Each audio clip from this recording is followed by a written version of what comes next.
Buenas tardes y bienvenidos a un nuevo encuentro virtual dentro de las actividades de Santa Cruz Cómic 2024. En primer lugar, quiero pedir disculpas por haber empezado un poquito más tarde por un problema técnico, que estas cosas suceden porque esto está siendo retransmitido. En este caso, por una vez no estoy en frío nórdico, estoy en Canarias y la otra persona está en Portugal y estamos en el mismo uso horario. Por un lado eso está muy bien para ambos, pero en este caso hubo un pequeño problema de entramos, no entramos, funciona y al final los hados de Skype han querido que esto funcione.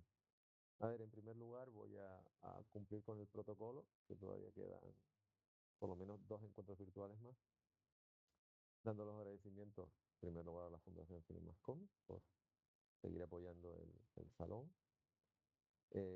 a la Cátedra Cultural Moebius de la Universidad de Laguna, al excelentísimo Ayuntamiento de Santa Cruz de Tenerife, al Cabildo de Tenerife, al Instituto Canario de Desarrollo Cultural, al Gobierno de Canarias, al Ministerio de Industria y Turismo del Gobierno de España, a la Unión Europea y a Turismo Islas Canarias. Y después yo quiero dar las gracias también en este caso, a la Embajada de Brasil en Bélgica por el stand, el increíble stand que montaron en el Salón del Cómic de Bélgica, por lo agradables y maravillosos que fueron todos, con las personas que llegábamos allí un poco despistadas, y con la persona con la que voy a hablar, porque además fue como eso que te encuentras una persona, te pones a hablar y bueno, y además hablamos un montón de veces, de hecho al final hablamos todos los días. Y la verdad es que fue muy grato y fue muy fácil poder contactar con él, sobre todo porque además el hablar con él demuestra que, bueno, primero hay muchísimas historias que contar y que el mundo gráfico te ofrece una panoplia de posibilidades que, aunque la gente siga pensando lo contrario, que son tremendamente válidas. Dicho todo lo siguiente, a ver, esta conversación va a ser en inglés con interpretación en castellano del aquí presente, pero bueno, habrá momentos en los que posiblemente él se ponga a hablar en portugués, nos entendamos exactamente igual, que fue lo que nos pasó. De hecho, dentro del salón, dentro del enorme pabellón de 7.000 metros cuadrados donde se celebra el Salón del Cómic de Bruselas, hay una librería especializada. Y me acuerdo que tuvimos precisamente, fue hablando de esta obra, que yo se la recomiendo, aunque esté o sea, está en portugués, hay una edición francesa y una edición en inglés, pero vamos, yo me la he leído en portugués, me he enterado prácticamente de todo, y esto se lo tienen que leer porque, vamos a ver, esto es, además es que es una maravillosa combinación, porque también tiene la historia de un fotógrafo, de hecho, y tienes también fotografía. Y esta conversación sobre esta obra la tuvimos en portugués, o sea, él hablando en portugués, nosotros hablando en castellano, y nos entendimos perfectamente, o sea, no hubo mayor problema, pero bueno, vamos a tratar de hacerlo siguiendo más o menos los cánones de inglés a castellano, que si de repente ven que estamos él hablando en portugués y yo hablando en castellano, no se extrañen porque fue lo que nos pasó en Bruselas. A ver, dicho todo esto, buenas tardes, en este caso te lo digo en castellano. Buenas tardes, André. El invitado es André Diniz, como pone aquí, como pone la cartela de presentación que han podido ver. Y como lo vas a entender, muchas gracias por haber dicho que sí a este encuentro virtual. Y esa es la primera parte, y te lo digo en castellano porque sé que lo entiendes perfectamente. A partir de ahora cambiaré al inglés porque si no es más complicado. Eh, the first thing I want to say, I read this yesterday in the trip between Helsinki to Gran Canaria.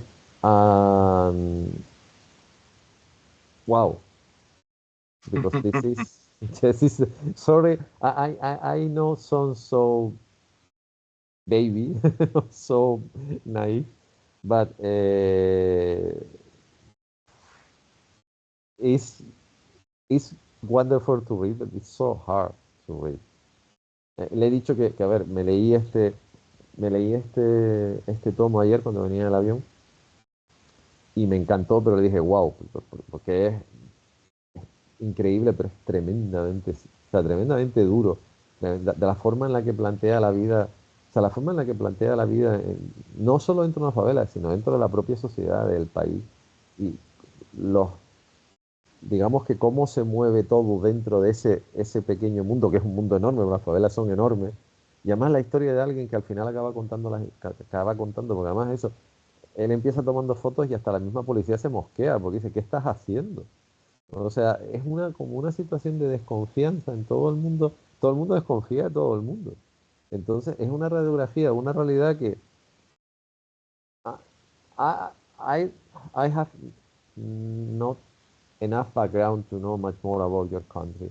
But sometimes I have the feeling that because in your country there are a wonderful carnival and a wonderful football selection, everyone is right in your country. And people forget that the situation was not so wonderful for many people, that in your country had a horrible dictatorship regime. People, there are too much people, in my opinion. They need to fight every day to survive, not to live, even to survive. But we have the idea of, oh, Brazil is wonderful because they have the best carnival in the world. But the carnival is how much? 3, 4 weeks, but they Uma are semana. exactly, it's nothing. And the people need to eat every day during 1 year. And every 4 years, there are World Championship football, and sometimes Brazil, no, no, but people need to eat every day. And I don't like this approach. I think the people need to be more conscious that what happened in one country, especially in countries that have many things in common with us. Espérate un segundo. Le he dicho que yo tengo la teoría de que la gente cuando habla de Brasil se queda muy contenta, pues en Brasil tienen el mejor carnaval del mundo, que le he dicho que dura una semana, y que tienen la mejor selección del fútbol, o una de las grandes selecciones de fútbol mundial. Pero yo pienso que con eso no se come. O sea, la gente tiene que comer todos los días del año. Y me parece, y por supuesto, se olvidan de que Brasil tuvo una de las peores dictaduras militares de todos, de esa zona. O sea, todo el mundo habla de la que había de Paraguay para abajo, lo que pudo ser Paraguay, Argentina, Bolivia, pero la gente se olvida de que Brasil tuvo una dictadura realmente, además aparte de larga, muy, muy mala. O sea, muy dura de llevar. Pero como tienen un carnaval, oye, qué bien. Sí, mira, pero la gente tiene que comer 365 días al año, no solamente, y la gente no puede vivir 365 días al año del carnaval y de que su selección gane el mundial o no cada 4 años. Eso me parece ridículo. O sea, decir, no, no, en Brasil seguro que está muy bien porque tienen un clima estupendo. Vale, muy bien, sí, tampoco, yo creo que tampoco con eso se come, más allá de más allá del turismo, pero la gente tiene que comer, que la gente tiene que vivir, y parece como que frivolizamos mucho con esa historia. Y claro, cuando te lees una historia como esta, dices, a ver, esto no es para tomarse la risa. I repeat, I have not enough background about your country, but when you read this is when people need to read things like that. And I would like to believe that someone translate this in Spanish because uh, there are French versions. I understand why, but people need to read this and understand that the favelas is not an urban legend. No, no, it's something real. And when you see how many things Mauricio needs to do to survive to be a photographer, is Yeah. yeah, exactly. That is the expression. Bueno, le he dicho que, bueno, lo único que le digo que la gente tendría que leerse esto en castellano para que se dé cuenta de que la favela no es una leyenda urbana, que es algo real y que la peripecia de este niño que ahora es un fotógrafo. Y yo sé, además, Andrés nos estuvo comentando toda su peripecia, te ha convertido en un gran fotógrafo y ves las fotos y son increíbles. Además, no les voy a engañar porque las tienen aquí y aquí son unas fotos, o sea, realmente preciosas, pero vamos, ves la situación y dices, madre mía. Eh, Before I began to in some chronological order, why do you do this? Because you know the artist or the character, or you like the idea, or Well, first of all, thank you so much about the invitation. And I heard about Mauricio Ora's story of life, né? About his life. It is really, I never say that my comic is good, is bad, but I can assure that Mauricio's history, Mauricio's life is something incredible, even for us Brazilian. And it's something crazy because we had the favelas, and we are talking here. I'm in Portugal, here Spain, but we can imagine the same distance from one neighborhood to another one. I grew up in on a neighborhood in Rio, Santa Teresa. I could even go walking to the favela, but my first time, and there's each neighborhood has at least one favela close. But the first time I was really in a favela, it was to interview Mauricio. And when I heard about him, I asked for his telephone number. I gave him a call. What do you think about telling your life in comics? And there was 3 or 4 seconds absolutely silence. After that, well, why not? and it was if I decided to tell a story, a fictional story inside a favela before knowing Mauricio, before being there, it would be something completely different, completely distant. It would be the something from someone who knows about favela through the newspapers, through the prejudgments, through the and it's fascinating for me when it was fascinating for me the opportunity to go to distance of all these cliches, of these ideas we think we know, but knowing real people, a real place, and learning about this universe. Even if the small things, that's fascinating. It fascinates me. Okay. It's not Sorry. no, I say. A ver, sé que Sí. a ver, él había oído hablar de Mauricio, pero dice que incluso para los estándares de Brasil, una persona como él, o sea, es difícil de encontrar, o sea, él, digamos, como diríamos en castellano, o sea, es de esas personas que rompe el molde, o sea, incluso para lo que serían los estándares del país. Él dice que además que él creció en el sitio en que creció, tenía una favela cerca, o sea, que podía ir andando, pero como que él cuando realmente entró en una favela a ver lo que era, lo hizo con Mauricio. Porque, a ver, sabes que están al lado, pero tú vives digamos que en tu mundo, sabes que existe el otro mundo, pero tú en realidad el otro mundo lo ves de lejos, o sea, no te metes, pues porque estás bien, estás a gusto en tu mundo, eso pasa mucho. Tú vives en tu barrio y sabes que el otro barrio va a haber A o B, pero normalmente no entras muchas veces hasta el otro barrio, no entras en otro barrio, hasta que no conoces a alguien, porque a lo mejor tú dices, no, yo estoy bien donde estoy y no quiero entrar. Entonces, él dice que cuando conocí a la persona que llamó a Mauricio, le planteó la posibilidad de hacerlo, dice que hubo un silencio de a ver si te digo sí o no, y él estaba diciendo, bueno, ¿por qué no? Vamos a ver.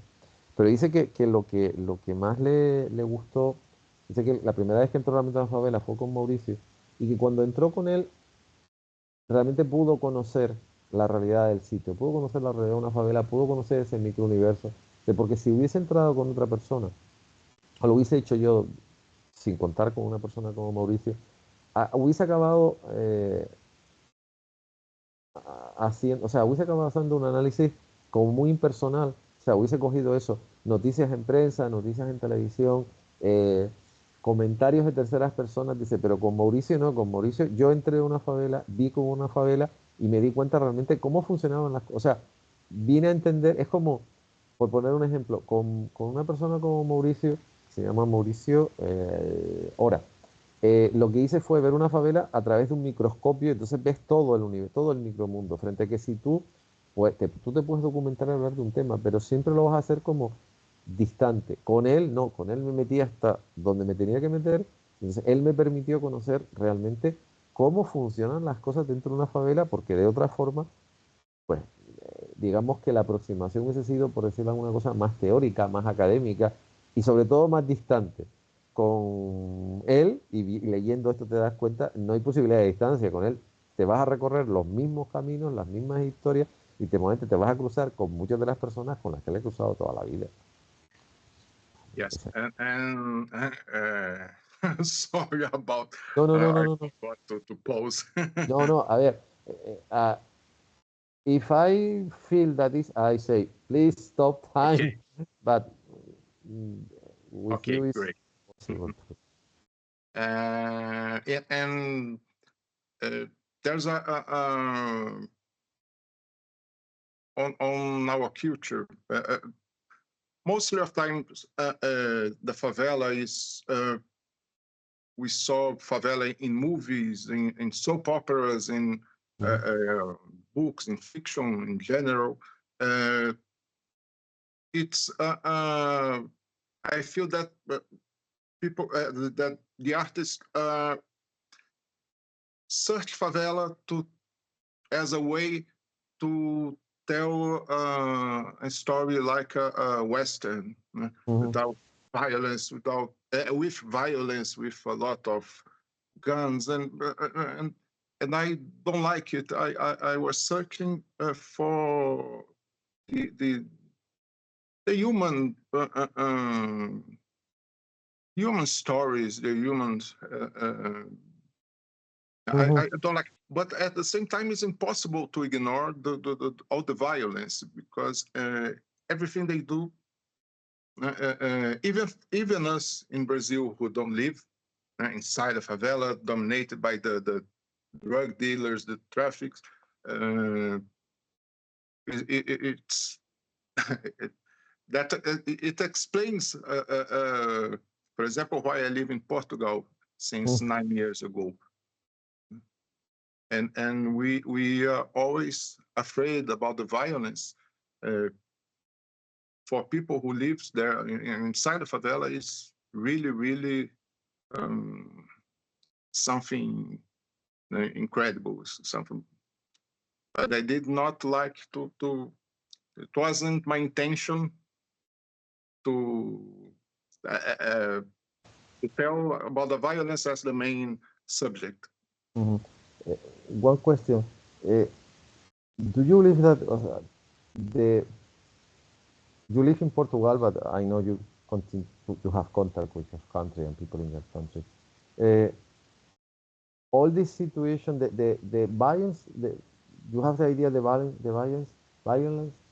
all this problem inside the favela, but all this problem actually is inside, or they are moving outside, and all the Brazilian society are afraid of this problem, because do you have even the idea that favela is a closed place, and sometimes police come into and do something, I think, worse than before they left and everyone.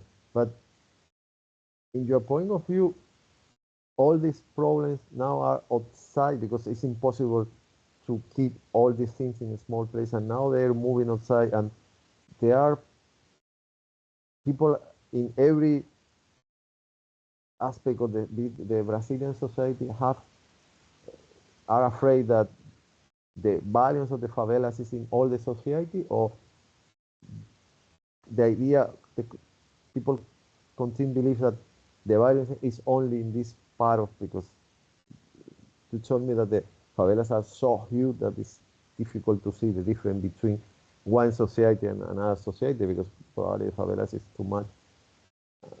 It's something because when I read this, and this is 10 years older, because the edition is 2012, but if you read something, you see now that maybe 10, 20 years ago, the society, the one part of the society live near to the sea, and in the north, and the other part live in the upstairs in the favelas. But now when you read something, you see that almost the favelas is near to the city. They are grow so much that it's difficult to see that difference.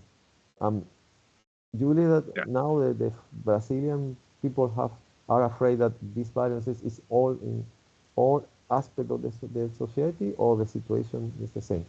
Wait a second. Now I explained that, but before I interpreted that, I said to him que tengo a veces la sensación de que durante eso, 15, 20, los últimos 20 años, cuando se hablaba de la favela, o 25 años, las favelas estaban allí, en lo alto de la montaña, y después había una parte de la sociedad que vivía como pues, cerca de la costa, cerca del mar, era todo como, esto es el mundo, un poco lo del mundo de arriba, el mundo de abajo, de la película de El tiempo en sus manos, de los morros y los Iloy, que unos vivían en la parte de arriba y otros vivían en el subsuelo. Pero que en los últimos, sobre todo en la última década, yo tengo la sensación cuando he leído cosas y cuando he hablado con personas de Brasil, sobre todo cuando he leído cosas, y lo digo pues, quizás en un aspecto un poco teórico, de que ya las favelas han crecido tanto y la situación se ha desbordado tanto que esa sensación de inseguridad y de violencia que desgraciadamente se ha extendido por toda la sociedad brasileña y ya es difícil distinguir dónde terminan las favelas y dónde empieza la otra parte de la sociedad. Y le he hecho esa pregunta. Y bueno, y en lo que él decía antes que a ver, que una de las siempre que, sobre todo cuando se habla de las favelas en cualquier medio, sobre todo en el cine o la televisión, el tema es que se habla de la favela en plan western, o sea, como que ahí está todo el mundo pegándose tiros, matándose en las esquinas, que en realidad eso puede ser verdad, pero resulta como suena muy a estereotipo. Y él dice que él no quería reflejar, o sea, no quería hacer una historia ni hablar con una persona para contar una historia de violencia, como que la favela es un vehículo donde lo único el único lenguaje es la violencia. Él lo que quería hacer una historia humana, con personajes humanos. Pero él dice que evidentemente eso ya, o sea, la violencia está, y que una de las razones por las cuales él se mudó a vivir a Portugal hace ya 9 años, es por esa sensación que se estaba empezando a notar de inseguridad. Y por eso le he hecho la pregunta de si él piensa que ya el cliché de que la violencia estaba como muy centrada en las favelas ya se ha extendido tanto que el resto de la sociedad brasileña realmente tiene miedo a que, o sea, ya realmente parece como que tienes esa violencia que antes estaba en lo alto de la montaña, ha ido bajando y al final la tienes en la puerta de tu casa. Eso es por eso le he hecho la pregunta antes de interpretar lo que había hecho antes. The social prejudgment in Brazil explains a lot about it. And the worst distribution, it's one of the worst country when we talk about money distribution across the population. But all this violence is actually is a responsible. It's because of it. It's easy to explain. But now anyone feels security in Brazil, but of course we are talking about different levels of violence. And someone in Rio, in São Paulo, in a middle class neighborhood or high school. We are afraid most about the violence we know in every metropolis in the world, but in a high level. But people in favela, they're afraid. It's really cruel because the drug dealers, they are as the worst kind of dictators we can imagine. But they are the power there. But if you obey them, you have a choice. If you have a way to not having problem with them, just obey them. It's terrible. It's awful. But with the police, when the police came inside, come inside the favelas, everyone there, it's bandits. It's they treat everyone the same way. They shoot. They don't care who you are, if you are a children, if you're a child, a woman, an old man. So it's easy for them dealing with the traffic dealers than with the police. The police is more dangerous for us. And obviously, I'm simplifying a lot, but... No, but yeah. A ver, él ha dicho que bueno, que el tema de la violencia, que depende. O sea, depende del escenario, depende de que sea una ciudad, depende de que hay sitios más peligrosos y sitios menos peligrosos. Y imagino que en Sao Paulo habrá barrios más y barrios menos peligrosos. Eso pasa en cualquier metrópoli del mundo. Pero dice que el principal problema de Brasil es que Brasil es uno de los países, según y el que sabe de lo que está hablando, donde peor está redistribuida la riqueza. O sea, donde hay más diferencia social, donde la riqueza está más concentrada en menos gente. Y claro, el resto de las personas no les queda más remedio que hacer cualquier cosa para sobrevivir, porque esa es la realidad. O sea, desde el momento que falla la redistribución de la riqueza. Y el turismo, de eso en España se sabe mucho, el turismo es riqueza para muchos y miseria para otros, o sea, hay servidumbre para otros, porque en realidad la gente trabaja muchísimo para ganar muy poco y en realidad los que están ganando dinero siempre son los mismos. O sea, en realidad la gente trabaja para malamente sobrevivir. Pero después dice que, por ejemplo, que en la favela, por supuesto, la violencia es muchísimo mayor y que, bueno, que uno de los grandes problemas de las favelas es el tráfico de drogas, que la única forma de sobrevivir en la favela es obedecer. O sea, decirles que sí, y entonces dentro de lo malo estás tranquilo. O sea, si conoces las reglas y aceptas la situación en la que está, digamos que ellos no te molestan, ellos te dejan vivir y tú puedes sobrevivir. Que evidentemente todo es muy relativo porque mañana viene un traficante nuevo y tiene otra forma de organizar las cosas. Pero dicen que la policía es peor. O sea, que la policía cuando entra a una favela, él- esto lo añado yo, André nos contó que pasaron por una pared que estaba llena de orificios de bala y sangre, y que Mauricio le dijo, no, no, es que esto fue, cuando aquí siempre queda la policía, si estás en esa pared, siempre hay alguien, siempre muere alguien. Y me acuerdo que estábamos Patricia y yo hablando con él, nos quedamos como diciendo, anda, o sea, eh, y es verdad, o sea, esto lo plantea muy bien esta historia, y después si te documentas un poco lo ves, o sea, la policía cuando entra, hombre, habrá policías, pero en realidad la policía cuando entra en plan brigada de demolición y le da igual, todo el mundo es un delincuente. Eso, hay dos capítulos de esta obra que son atroces, porque en realidad lo mismo muere un niño, que muere un joven, que muere un anciano, que muere una señora, todos son delincuentes. O sea, la policía realmente no sabes a qué va, porque no va a perseguir, no va a detener a nadie, o sea, no quiere detener a nadie, o sea, llegamos, ponemos orden, que su orden es matar a un montón de personas directamente y se van. Pero ni siquiera, hombre, imagino que habrá algún momento que tengan algún enfrentamiento con algún traficante y su banda, pero yo no, a veces tengo la sensación cuando lees esto y por las cosas que he estado haciendo de cuando conocí a André a la hora de prepararme, que muchas veces yo creo que se acaban enfrentando con la otra parte porque se encuentran con ellos, no porque vayan a buscarlos, pero cuando entran, al final a lo mejor topan con una operación y entonces, bueno, pues la policía y bueno, pues yo no sé quién dispara primero, pero al final se pelean entre ellos, porque además hay momentos en donde además la propia policía evidentemente es un blanco, o sea, tú cuando entras allí estás muy expuesto.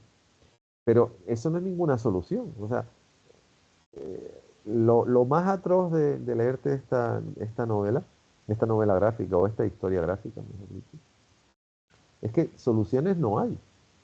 O sea, cada uno va tirando por el traficante de drogas, el policía, el no sé quién, no sé cuánto, y entre medias hay un montón de gente. Eso que están viendo eh, es la portada de esto, pero así en grande. Es muy chula, por cierto. Eh, pero tú dices, bueno, además es que lo dices, nunca sabes lo que va a pasar mañana. Bueno, realmente nunca sabes lo que va a pasar al minuto siguiente. O sea, no sabes si va a llegar alguien, si te va a sacar de casa. La policía saca a la gente de casa de mala manera. Las ponen fuera y de repente entran, a lo mejor entran a revisar la misma casa 3 veces en un mes. Y claro, entran y destrozan la casa. ¿Por qué entran y destrozan la casa? Cuando 2 calles más arriba está la casa del traficante, que es el que tiene la droga, pero ese no se le toca, porque a lo mejor también te lo plantea. Ese es el que le está pagando al jefe de policía para que no le toquen la casa. Entonces, claro, es una situación como tan desesperante que tú te planteas cómo alguien puede vivir así. Pero bueno, I try to explain because I put more things about you say, things you told Patricia and me during Brussels Comic Festival, and things I read, and people live in a horrible situation because Yeah. you never know what happened. No, next day, next hour. Yeah. Yeah. Yeah. You always live It's in some horrible situation that sometimes you spend 1 month and anything happens. And here, some say, it's the first time that the police can open my home, destroy everything, and left until the next time. And say, why? Because, but I prefer to begin this because I have this in every of the, I think every of the page in my mind after I read these things, and was incredible. But normally the first question in this kind of meeting is, why do you do the thing you do? Why do you choose to be a comic book artist, comic creator, whatever? Because normally you do everything. I know you work with art guys, but you like to do everything. You like to do the story. You like to do the comic, the graphic artist, the ink, and everything more. But why you choose this discipline and not to be a photographer, painting, uh, video creation, or something like that? well, maybe my answer will not be so interesting because it's the same. It's almost the same answer when we ask it for other comic creators. It's like I were born with this language, with this kind of see the world and express myself. And I had not in my childhood. I had not a close friends who was comics readers or at home someone from my family. It was really something I can't explain. I when I before I know writing or reading, I just had my comics characters. Um, but nowadays it's something I like I said, it's for me it's the way I chose to see people, to see the human being, or society, and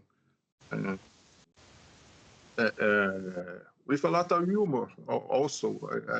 It's difficult for a Brazilian. Is difficult to see everything seriously. We had this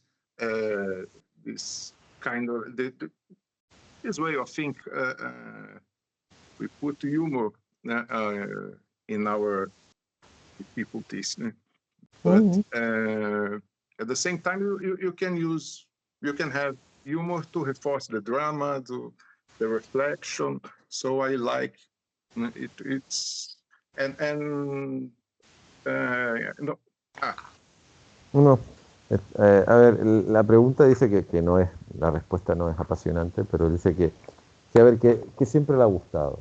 O sea, que él podía buscar otra forma de expresar las cosas, pero por razones que no, que ni siquiera él, realmente yo creo que ni siquiera él sabría explicarlas, a él siempre le ha gustado. Y dice que él de pequeño no tenía ni amigos que le diesen cómic, ni siquiera en su familia.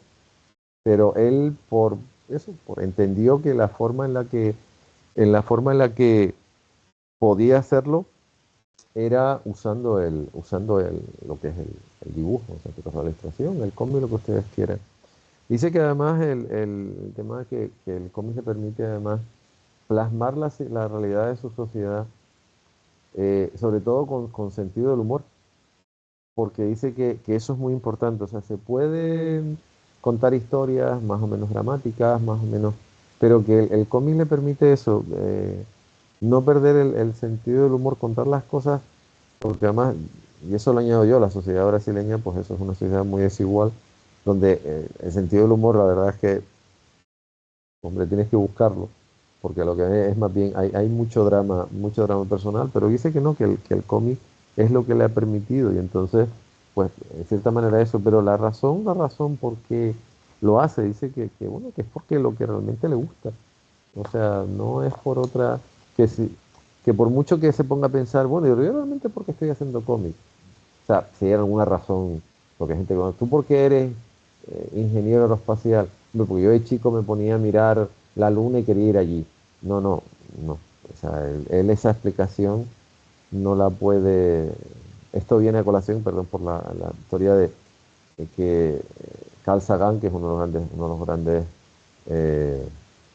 las personas que más, de los grandes comunicadores sobre el universo, él decía que él de pequeño se ponía en el jardín de casa de sus padres a mirar al cielo, haciendo lo mismo que hace el personaje de John Carter, el personaje que acaba en Marte, tratando de ir a Barsum, que es Marte, como hace el personaje en la novela de Borrow. Porque a él, la visión del universo, pues evidentemente era lo que a él le motivó y acabó siendo astrónomo y acabó siendo eso, unos grandes divulgadores de todo lo que es el estudio del cosmos y el mirar hacia el universo. Pero que en el caso de André no era como Carl Sagan.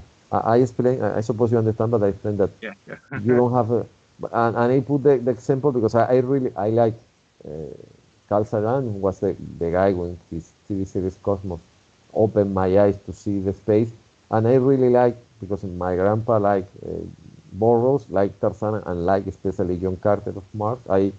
When I was a child, he teach me to be that Mars is Barsum, and I like when Carl Sagan explained that when he was a child, he put his garden and seeing the universe, see Mars, and try to do exactly the same that John Carter did in the novel when Carter traveled to Arzum.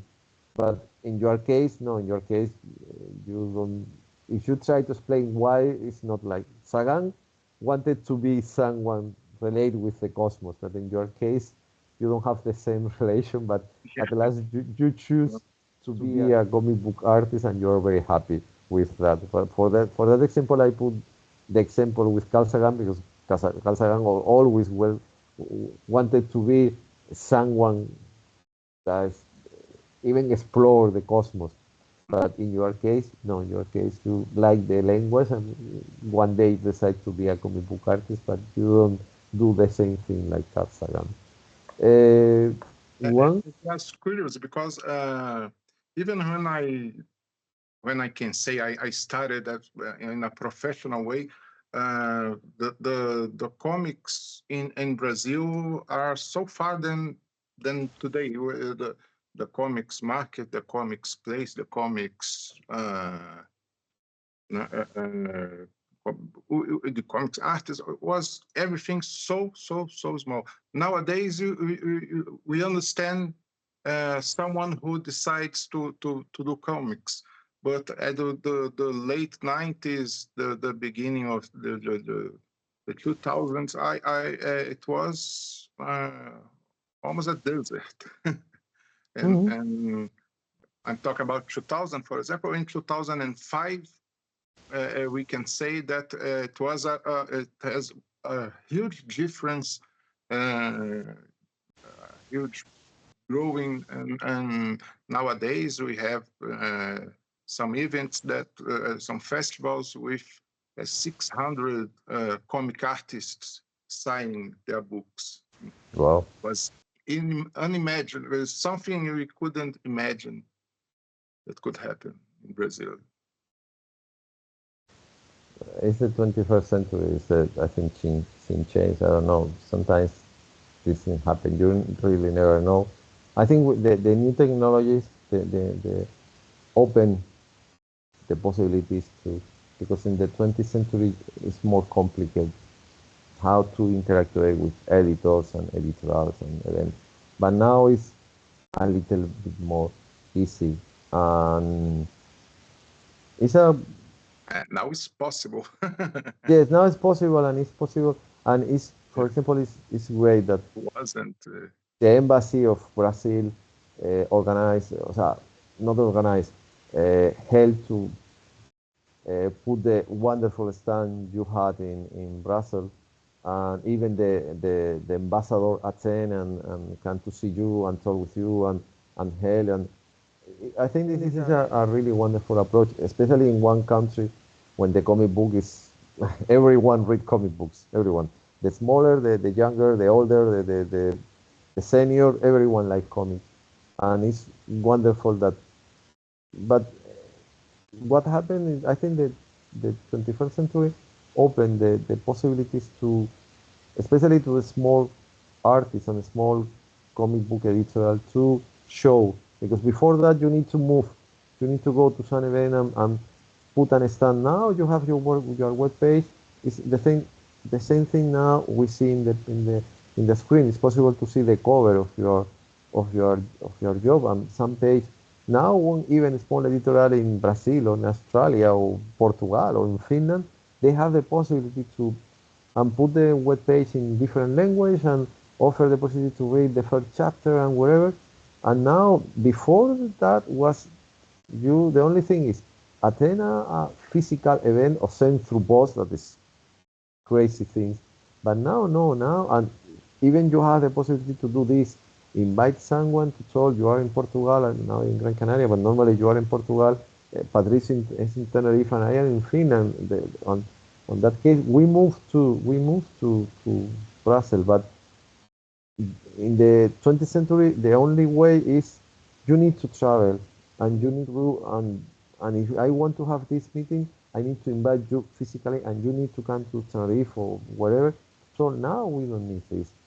And I think from the bigger editorial, it's the same because they have enough budget to move to around the world and put these big stands and whatever. But from the smaller, and even from one guy that only make one comic every, 1 year, 2 years, they have the possibility to promote their job. And I think this is really nice. Todo esto tiene que ver con que dice que, bueno, que además lo que hay que entender es que hasta principios de este siglo, el mercado de cómic en Portugal en Brasil era mínimo. O sea, había muy poquitos artistas, no había eventos, pero que a partir del 2005 ya, por ejemplo, la cosa cambió y hay eventos, y dice que él ha estado en algunos eventos donde había 600 autores brasileños firmando. O sea, decir, mi madre, o sea, eso es, o sea, imagínense 600 personas firmando más toda la gente, la cantidad de gente que podía haber allí. Y yo le he dicho que el tema con las nuevas tecnologías bien usadas son muy buenas. Es que antes tú, para poder promocionar tu trabajo, tenías que acudir físicamente a un evento.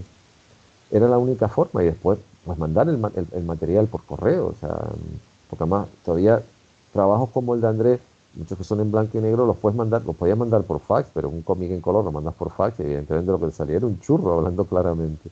Pero ahora no, ahora una pequeña editorial en Brasil, en España, en Bélgica, en Finlandia, donde sea, puede tener su página web, puede enseñar, poner las portadas, poner los cómics, volcar un primer capítulo para que tú lo leas. Podemos tener esta historia porque normalmente Patricio es el que está en España, el autor está en el país en el que esté, yo estoy en Finlandia, los tres podemos hablar.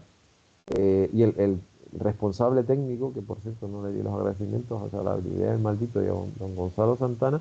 Gonzalo Santana está en Gran Canaria, o sea, Patricia está en Gran Canaria, Patricia está en Tenerife, Gonzalo está en Canarias, Andrés está en Portugal y obviamente estoy en Helsinki. Y podemos estar los cuatro trabajando.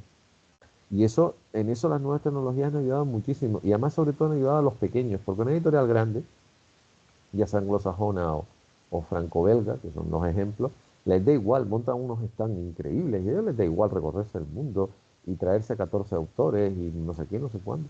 Pero las editoriales pequeñas que no pueden hacerlo, evidentemente el mundo virtual les da unas posibilidades, y sobre todo lo que te permite el mundo virtual, sobre todo a un autor gráfico, es darse a conocer, que otra gente lo vea. Y entonces que para eso está muy bien, pues eso, para eso está muy bien Instagram, para eso está muy bien Facebook, sobre todo Instagram o los vídeos de TikTok.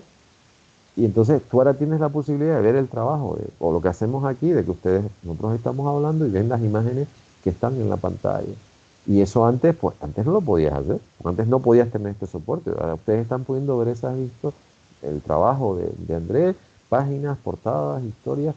Y entonces, claro, también yo creo que eso explica el hecho de que, por ejemplo, un país como Brasil, que yo añado, Brasil siempre ha tenido buenas ediciones. De hecho, yo me dio una sorpresa cuando vi que tenía un punto de ediciones tan curiosas que combinaban eran ediciones de Marvel que combinaban los cómics de Star Wars con, por ejemplo, con el Incredible Hulk.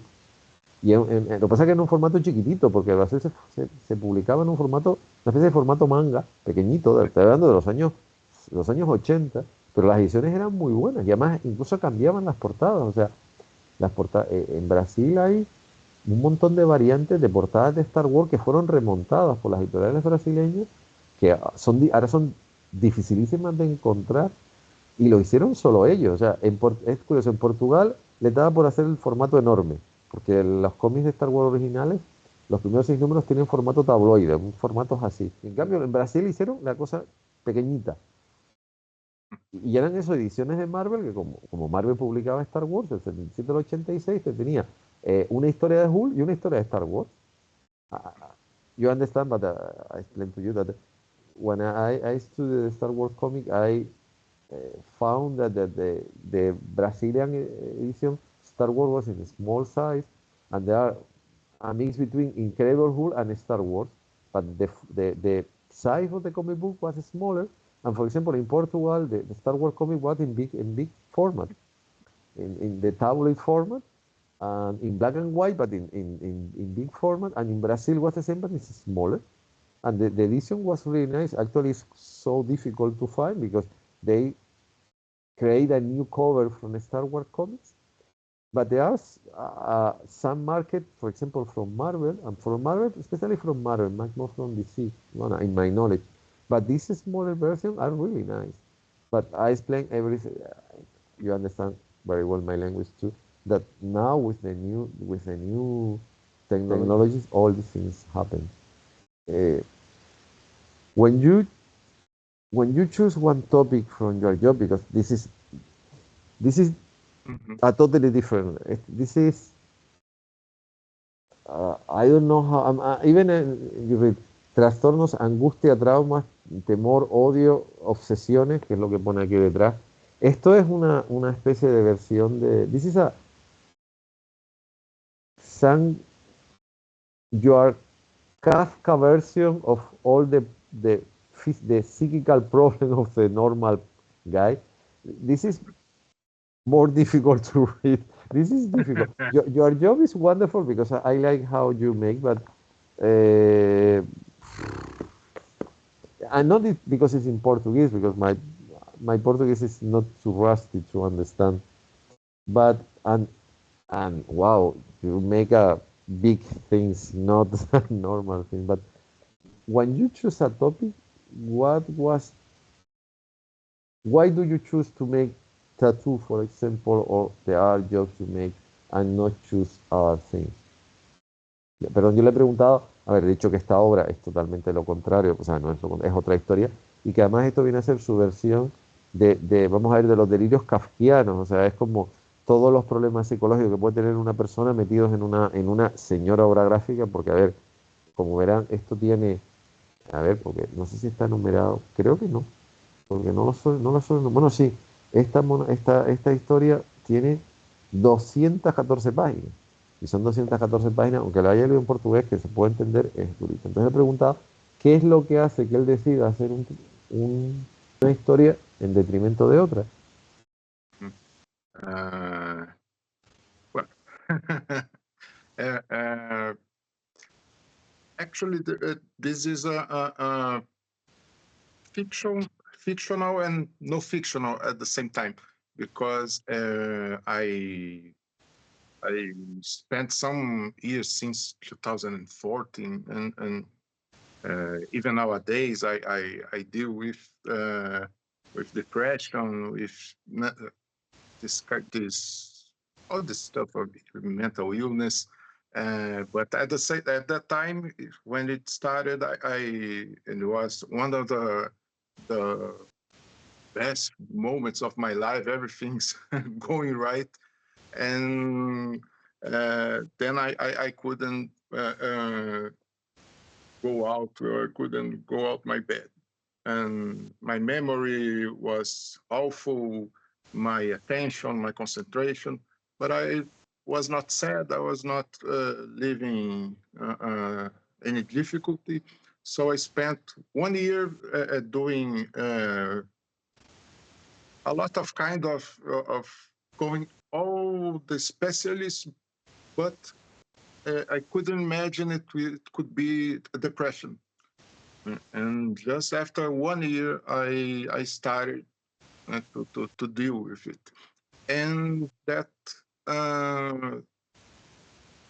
in those days, that experience, it was something. The good thing for a writer is that anything bad happened to us, we can talk, we can transform it in a story. And I decided to tell in a comic book because it was so different from this idea we used to have about depression. It was a totally different experience, and but I chose a fictional character, not because I want to not to tell about my life, but my life is not interesting, and I create a character. He's a tattoo artist in the downtown of São Paulo, and he started to have all these issues, bad memories, and obsessive thinking about something that happened 25 years ago, and mental and physical fatigue. Mm-hmm.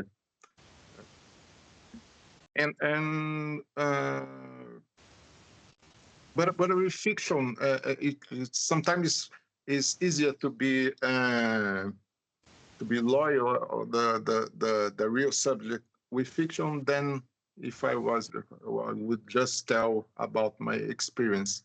And it was one it's complicated. It's an example from what I said to tell serious things with a touch of humor, but it's not everyone who sees this.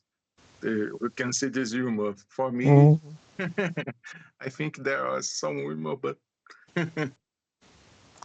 A ver, él dice que, bueno, la razón de hacer esta historia es que él ha tenido que lidiar con problemas como este en determinados periodos de su vida, y que sobre todo tuvo uno que le marcó mucho, que le costaba hasta salir de la cama, literalmente.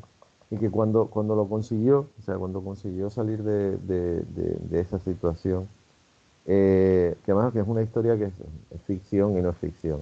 Lo que pasa es que él dice que él lo que prefirió no hacer una obra autobiográfica, prefirió crear un personaje ficticio, que es un tatuador que vive en Sao Paulo, que tiene todos estos problemas o sea, actuales y de hace décadas atrás, de cierta manera porque ponía cierta distancia. Y dice que además lo mejor de ser escritor, lo sé por experiencia propia, es que cuando eres escritor, hasta lo más malo te puede servir de inspiración. De hecho, en realidad, este tipo de cosas son las que te hacen. O sea, yo creo que acabas escribiendo de cierta manera como una forma de exorcizar los demonios. O sea, el escribirlo, cuando escribes algo, lo pones en este caso en el papel, lo lees y muchas veces eres consciente de lo que está pasando. Dice, porque él al principio no era quizá del todo consciente de que lo que estaba en un periodo de depresión, pero que fue precisamente, llega un momento que te digo, por su comportamiento y por la forma que tiene de hacer las cosas, no le quedó más cáscara que aceptar que lo que estaba pasando no era normal. Pero que dice que en realidad, o sea, lo que plantea es eso. Al final, a él le interesan las historias humanas, eso está claro. Dice que en esta historia hay elementos, cierto sentido del humor. Lo que pasa es que dice que la gente posiblemente no sea demasiado capaz de encontrar ese humor, porque la obra, aparte que bueno, que esto lo añado yo, también su grafismo, hacer en blanco y negro y ser de la forma que hace, quizás que hace como, si fuera en color, quizás sería más sencillo de aceptar, pero claro, la forma en que lo hace, todavía parece que más te sumerge quizá más en la situación, pero que en realidad es eso, en realidad es simplemente, o sea, él ha escogido el tema porque lo conocía, porque sabía, y porque también es una forma como de enfrentarse a sus demonios interiores, y es la mejor solución. I agree with you that when you read, when you write something, after you finish, you need to read. And it's when sometimes you understand much better what happened to you because probably you try to, you think in one way and the reality is a totally positive way. And when you write all your feelings and all your thoughts and put in the paper, when you finish and read everything is when you sometimes you understand what happened with your life. Before that, there are many things around you. And when you focus and put everything on paper and you read is when you really understand what happened to you. Sometimes Yes. it's so easy like that. And I choose I understand that you choose to create a character, dramatic persona to be you, but not you, because it's more easy uh, to choose this character to to throw everything over him.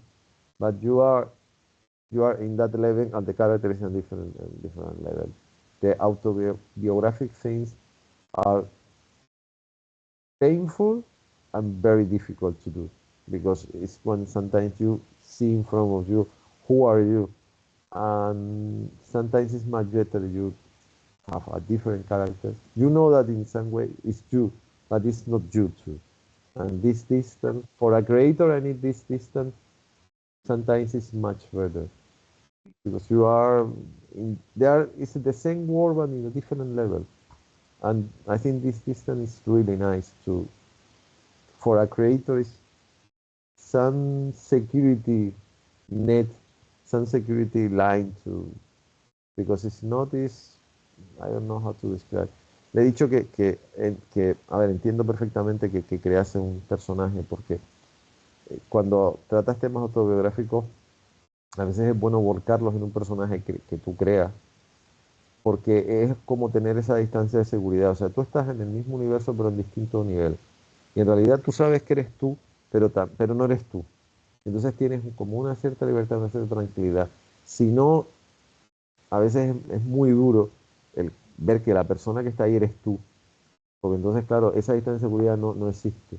Y muchas veces para exorcizar los demonios, tú tienes que estar asumido de que hay demonios, pero si el demonio eres tú, por decirlo de una forma clara, es como más difícil, porque exorcizarse a sí mismo es más complicado. Si tienes que exorcizar a alguien, aunque al final seas tú, digamos que eso, tienes esa distancia de seguridad que es como más, eh, eso, seguridad, que al final es lo que se trata.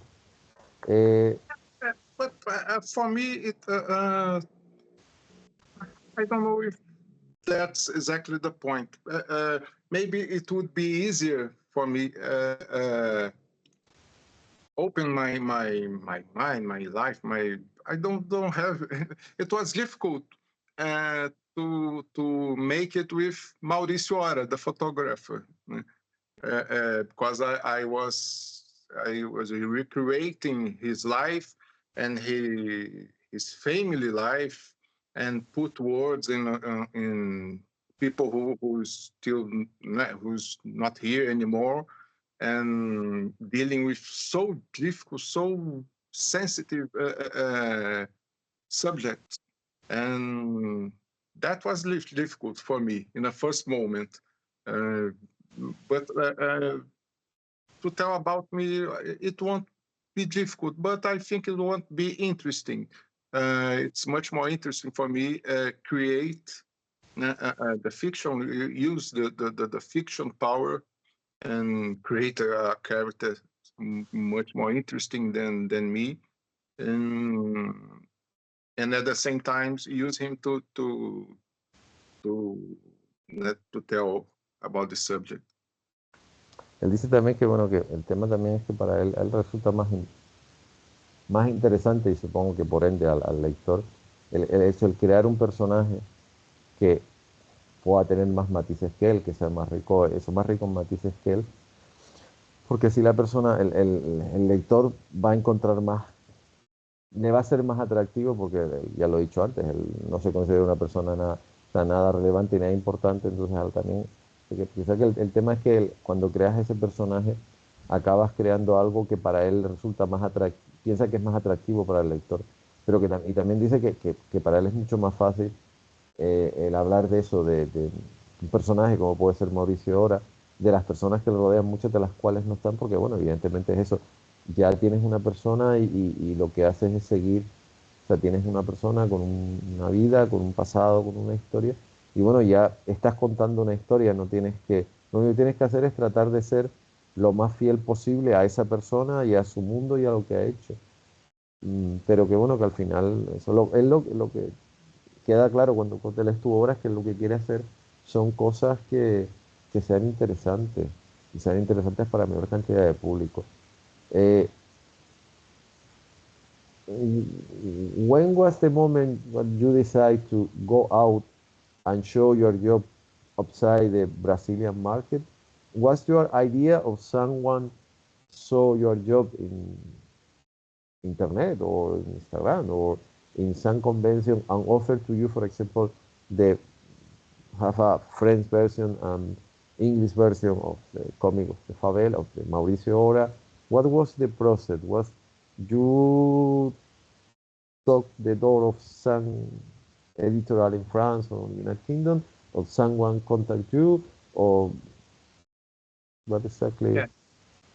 I started doing something that I used to say that it doesn't work. If another if a beginner tell me, how can I reach show my work to a publisher? Should I just write email? No. This doesn't work. But in 2011, with the Morro da Favela, I tried it. I imagined that this reality, the subject of favela, could be interesting and even outside Brazil. And I wrote a presentation, and it was curious because I wrote in English, and at the time I could not say any word in French. Now I We maybe it's try, better than my yes, English. we try, but it's difficult. Yeah. And I used Google Translator, and one of the publisher answered me, and we spent 6 months having a conversation using Google Translator. It was something crazy. And this, it was my first book published outside Brazil. It was published in France, in United Kingdom, and in Portugal. It was my first contact with Portugal, and now I'm living here. And not because of the comic market, obviously. And it was published also in Peru and Poland. And in Poland, it's curious because it was published by a publisher called Mandioca, a so Brazilian word, because they are in love. They discovered the South American comics, especially from Argentina and Brazil, and they started to publish it in Poland. So, and it was the first Brazilian comic book. Welcome to the 21st century. This is I always think in the same way.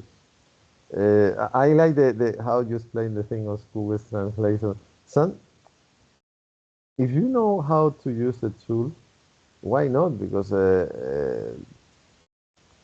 in English it's complicated, in French complicated. There are some countries. My experience in Finland is they know that only in Finland, there's some colonies, for example, in Spain and Canada that speak Finnish, but they only speak Finnish there in Finland. And everyone in that area read, speak, and understand English. They use the language they use to promote their job is in English. Even the comic are in Finnish. But in our countries, no. In our countries, depend people that speak French, only French and not very well English, or speak English and anything more, and something like this. But if you believe that this is a good idea, and if you believe in your job, use the tool you have. And it's the same, you spend 1 month or 6 months using Google Translate, because maybe the other guy do exactly the same. You never know what happened with the other side. You really know, oh, this is horrible. I use Google Translate because I don't know good English. And maybe the other guy don't speak good English too. They use exactly the same tool like you. But if you find some point, some link between you and the other guys, now you have this book published in many different countries and in many different languages. This is the wonderful thing of the 21st century. We have a lot of tools that 20 years ago you don't have. That's the thing, it's something crazy. A ver, le he dicho que bueno, que cómo fue el tema de poder publicar fuera. Él dice que él al principio, bueno, que lo intentó, pero aquí, aquello del correo electrónico no acaba de funcionar. Pero él dice que en el año 2011, bueno, el tema de la favela siempre estaba como muy ahí en boga. A ver, esto lo añado yo. La gente, por ejemplo, se olvida que la segunda aproximación a personajes Hulk que hizo Marvel está hecha en Brasil. La que protagonizó Edward Norton, película que desgraciadamente Marvel en su momento aligeró de metraje cuando la película montada como debiera está mucho mejor de lo que la gente puede llegar a pensar. Está hecha en las favelas y está hecha en esa época, ¿verdad? Hecho antes de que bueno, posteriormente, pero bueno, fue más o menos así porque el universo cinemático de Marvel tiene un poquito más de una década. Y él dice que a partir de eso, a partir de la segunda década de este siglo, el tema de las favelas cada vez estaba más en boga, pues que él consiguió contactar con un editor y que se pasó 6 meses hablando con él a través la herramienta de traducción de Google. Él dice y yo le he dicho que lo que puede pasar es que a lo mejor la otra persona también estuviese usando el Google Translate, no solo él. Pero que él al final consiguió que la obra se publicara en francés, que se publicara en inglés, que se publicara en castellano en Perú y en Polonia. Bueno, se publicó en Portugal, porque antes no se había publicado en Portugal. Se publicó en Brasil, pero no se había publicado en Portugal. Y además, el caso de los dos países no tienen problema de idioma, porque en principio hablan el mismo idioma, con matices, evidentemente. No se habla el mismo portugués en Brasil que se puede hablar en Portugal, pero en realidad es lo mismo. Como no se habla el mismo inglés en Australia que en Estados Unidos, pero al final es lengua inglesa. Pero lo que más me ha sorprendido es una editorial en Polonia, que además lo publicaron en Polonia, y además una editorial que publica cómics, sobre todo argentinos, en Polonia. Es cuando yo pienso, bienvenido al siglo XXI. O sea, a ver, yo he conocido, en Angulén conocí al responsable de las editoriales en Polonia, que por ejemplo ha trabajado con editoriales españolas. Bueno, y conocí a una ilustradora que había publicado en nuestro país también. Entonces, tú dices, en Polonia, ya que hay editoriales de cómic, hombre, las hay en cualquier sitio, en los sitios más raros, pero encima que se esté especializada en publicar cómics de Hispanoamérica, te quedas como diciendo, mi madre, o sea, esto sí que es el siglo XXI. I told that in Spanish that in Angoulême I meet with a guy that is the coordinator of the Poland editorial, and he worked with a Spanish editor. I know this is Spanish editor, and I met with some woman. She's an illustrator, and she worked with Spanish editorial too. And 15 years ago, think about one Polish editorial published comic from Argentina or Brazil is something like sci-fi movie, or a different reality, like a different world, like in Marvel on DC, in Marvel, the war 625. In that world is possible, but in Earth 1, that is not possible. But at last, why not? Because I think the graphic language is, or sequential language, as Wiley has said, is everyone understands. You don't need to be Brazilian guy, Spanish guy, Finnish guy, American guy, or Poland guy. If you like this language, you understand in every country. That's the thing. After 2000, when you, because these have two editions, 2011 and 2012, and you continue to, and you receive, I don't know how many Brazilian awards. The list is so huge because it's really huge. Understand? Believe me, it's so huge. You continue to, now you live in a different country. Uh, how the things change when you move to Portugal? Because you explain why you decide to move. But now you live in another country, it's a totally different way. You are in the continent, you have easy to go to Spain, to France, to every European country to promote your job. But how your life changed when you decide to move to Portugal? Um, well, we should remember that during these years we had the pandemic, and I had also sometimes some years dealing with my health. But even with these problems, I it's wonderful. It's this this easier connection, the possibility of being in festivals in Spain, in Poland. First time I was in Poland was just as a reader, just to as a tourist to the comic festival there. I did not couldn't even imagine being published there, and but at the same time it's curious because as an artist, I'm still 100% Brazilian. The people ask my comics, in most of my comics, the city, it's a important, it's like an important character, mostly Rio and São Paulo. And after 5 years living in Lisbon, now I live in Braga, everyone, it was common, someone asked me, when are you going to do a comic in Lisbon? And I said, maybe never, because stories, conflicts,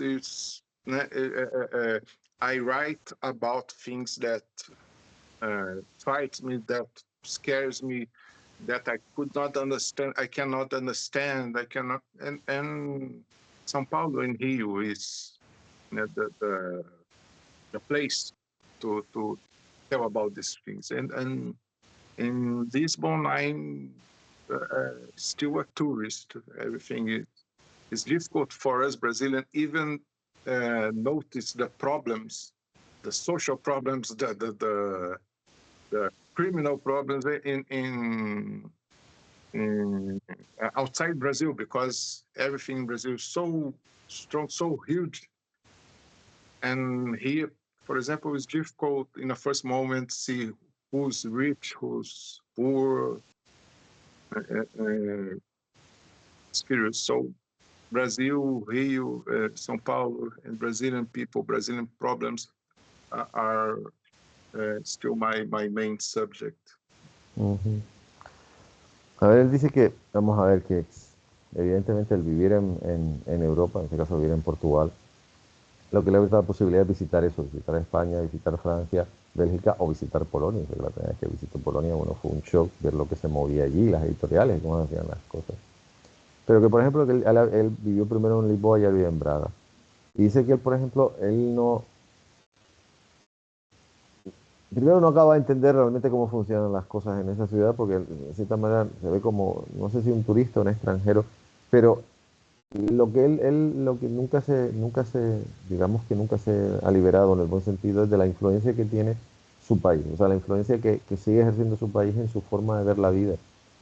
porque él dice que, por ejemplo, en Lisboa sabe que hay los problemas, pero como que las cosas están, no como más ocultas, pero que en Brasil tú ves lo que hay. O sea, en Brasil ves las diferencias sociales, ves las diferencias económicas, ves la violencia. O sea, tienes la favela, eso, a dos, como diría en Argentina, a 2 cuadras donde tú vives. Y eso en Lisboa, pues no. Y además yo conozco Lisboa, es una ciudad, digamos, que más europea, más organizada, donde hay diferencias sociales, pero está todo como más, teóricamente más normal. Y en Brasil no. Por ejemplo, él dice que en sus historias, y es verdad, o sea, tú te lees cualquiera de sus historias, y además quiero decir que él nos, a Patricia y a mí nos colmó con todo lo que tenía, o sea, todo lo que tenía en su stand nos lo dio. O sea, salimos cargados con su obra, con lo que pudimos tener la oportunidad de leerla. La ciudad está muy presente. Pero claro, es la ciudad que él conoce, o sea, esa ciudad con ese inframundo interior, es la ciudad que él ha vivido, es la ciudad que él conoce él. Aunque vive en Brasil, perdón, que vive en Portugal, sigue siendo muy brasileño en el buen sentido de la palabra. No significa que el vivir en Portugal le ofrece unas posibilidades de expansión de movimiento que estando en Brasil pues no tiene. Y sobre todo eso de, por ejemplo, contarse como unos locos como nosotros, que yo lo comenté hace un momento, nosotros fuimos al stand de Brasil porque la bibliotecaria del Instituto Cervantes, con la que tuvo un encuentro virtual hace ya 2 semanas, nos dijo, váyase al stand de Brasil, que aparte que el stand es precioso, encontrarán unos artistas increíbles. Y allá fuimos, o sea, además, el stand de Brasil estaba justo detrás de nuestro stand. O sea, era tan fácil como andabas 1 metro y medio y estabas en el stand de Brasil. Y claro, eso viviendo en Brasil es mucho, o sea, la excursión de Brasil a Bélgica es mucho mayor que de Portugal a Bélgica, o sea, eso está claro.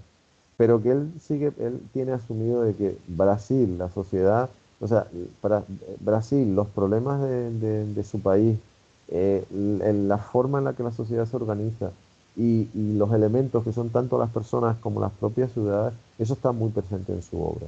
Y entonces, evidentemente, él no, y además no reniega de eso, o sea, él, aunque esté en Portugal, él sigue contando historias que tienen que ver con su país, aunque evidentemente al vivir en otro país acabas, y eso lo añado yo, acabas sin querer añadiendo algunas cosas, porque bueno, también vives en otro sitio. Eh, do you believe that in one moment you are capable to do something, to write and draw your experience in Portugal like you do with your job in Brazil? Or you always be the strange or the running in the Japanese world, someone that lives in Portugal but you are from Brazil, and when you sit down to create something, you always return to your country. In that case, graphically speaking, because you live in a different country. Sorry, I did not. Do you really think one moment you do something like this, but not about the favelas, about one Portuguese city on one place in Portugal, like you did with your country, or you always be not the tourist, but the Brazilian guy that live in Portugal, but when you sit down, you return to your country to do your job? Yeah, I'm thinking about it since I came here 9 years ago. But at the same time, all my ideas was it was so easy for us. We don't have the difficulty to came here, to live here. So I don't have experience, and at the same time, it's difficult for me not being obvious. Showing that living in Portugal is better than living in Brazil, simplifying. But I will make a comic about it. It would not be about our experience. I want to do this comic, but I did not get how it will be the plot, the main focus. Mm-hmm. You need to find the topic, and when you maybe you find something you really, or you live something and say, this is the thing I want. Él dice que vale, que es algo que lleva pensando desde que se mudó hace 9 años. Es decir, vamos a hacer, ya que estoy aquí, voy a hacer algo que tenga que ver con el país en el que estoy viviendo. Pero él dice que al final, de una forma u otra, acaba siempre mirando hacia de donde es. También porque dice que, bueno, que la experiencia de irse a vivir allí, pues, digamos que ha sido, digamos que más sencilla, que quizá que no haya tenido, no sé, no voy a decir los problemas, pero todo lo que rodea o sea, vivir en Brasil tiene la problemática que tiene, y claro, después te vas a un país como Portugal, que es todo, aparte, muchísimo más pequeño, porque Portugal es una cosita pequeñita, Brasil es un país descomunalmente grande. A ver, los problemas son totalmente distintos, es un país europeo con otra forma de entender la vida, no es, incluso el ritmo de vida y la forma de entenderla no tiene nada que ver Brasil con Portugal, o sea, Portugal es mucho más europea, más tiene bastante influencia británica, sino que se lo digan a la cantidad de británicos que viven en Portugal.